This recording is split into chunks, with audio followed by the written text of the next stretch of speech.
Upacara adat adalah serangkaian kegiatan yang dilakukan oleh masyarakat sebagai bagian dari tradisi dan warisan budaya mereka. Upacara adat memiliki hubungan erat dengan nilai-nilai budaya, kepercayaan, dan norma-norma masyarakat. Upacara adat memiliki 4 unsur. Yang pertama yaitu tempat pelaksanaan yang digunakan untuk melestarikan upacara tersebut. Tempat pelaksanaan dapat berupa rumah, balai, lapangan, ataupun tempat-tempat yang dianggap memiliki kesakalan atau kesucian. Yang kedua, yaitu waktu pelaksanaan. Waktu pelaksanaan upacara adalah saat-saat tertentu yang dirasakan, tepat untuk melangsungkan upacara. Secara tradisional, pertimbangan pemilihan waktu selalu berkaitan dengan hari dan bulan. Yang ketiga yaitu benda-benda atau alat upacara. Ini adalah sesuatu yang harus disediakan dalam pelaksanaan upacara. Benda dan alat bisa berupa peralatan tepak sirih, tepung tawar, keris, kain, dan lain sebagainya. Yang terakhir yaitu pelaku upacara. Pelaku upacara merupakan orang-orang yang terlibat secara langsung dalam upacara. Contohnya, seperti pemimpin dan anggota upacara. Pelaksanaan upacara adat merupakan sistem simbol yang berfungsi sebagai penyatuan antara sistem nilai dan pandangan hidup.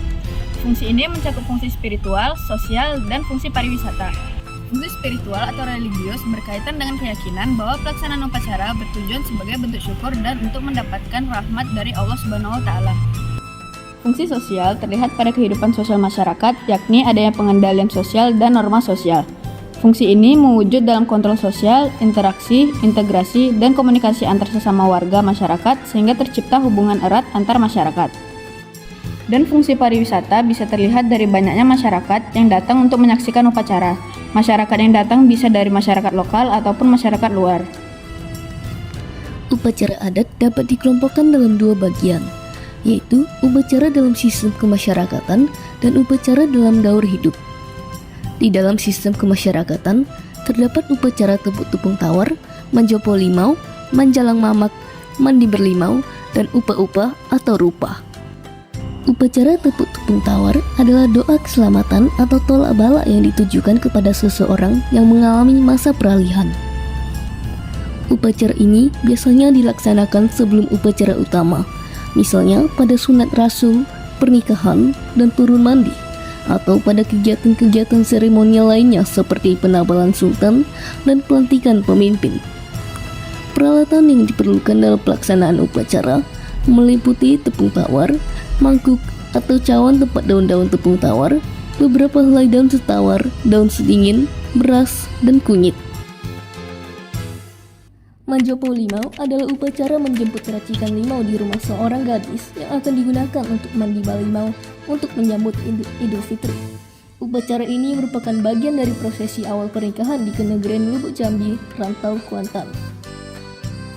Manjalang mamak secara harfiah berarti mengunjungi paman. Upacara ini memiliki tujuan untuk mempererat hubungan kekerabatan adat pada suatu keluarga seperut dalam satu suku yang sama. Keluarga seperut adalah keluarga yang memiliki garis keturunan ibu yang sama. Mandi belimau adalah tradisi menyambut bulan Ramadan oleh masyarakat Melayu, khususnya masyarakat Bangka Belitung dan Riau. Tradisi mandi belimau merupakan tradisi yang dilaksanakan turun-temurun hingga saat ini. Mandi belimau artinya pencucian atau pencucian lahir dan batin menggunakan air limau dan bertujuan untuk menyucikan diri yang berkaitan dengan peristiwa penting. Upah-upah adalah upacara keselamatan atau doa keselamatan tujukan kepada seorang yang mengalami masa peralihan. Pelaksanaan upacara ini bertujuan untuk memanggil dan mengembalikan semangat seseorang setelah mendapat musibah, penutup suatu ritual upacara, pelantikan atau penambalan pemimpin adat. Bentuk upacara adat yang kedua yaitu upacara dalam daur hidup. Upacara ini dilaksanakan sepanjang kehidupan manusia yang dimulai dari kehamilan, kelahiran, remaja, dewasa, hingga kematian. Pelaksanaan upacara kehamilan bertujuan agar kelak mendapatkan keturunan yang mulia, keselamatan sang ibu, dan keselamatan keluarga besar baik pihak ibu maupun pihak ayah. Upacara arti kelahiran adalah upacara yang dilakukan untuk menyambut kelahiran bayi. Upacara ini memiliki berbagai fungsi, yaitu sebagai sarana komunikasi, hiburan, upacara, keagamaan, dan sarana menjaga keharmonisan norma adat. Dan yang terakhir adalah upacara akil balik. Upacara akil balik adalah tradisi yang menandai peralihan anak menuju dewasa. Umumnya dilakukan saat anak mencapai usia pubertas. Melalui prosesi adat dan doa, anak diajarkan tentang tanggung jawab dan peran barunya dalam masyarakat, serta dipersiapkan secara moral dan spiritual untuk menjalani kehidupan dewasa.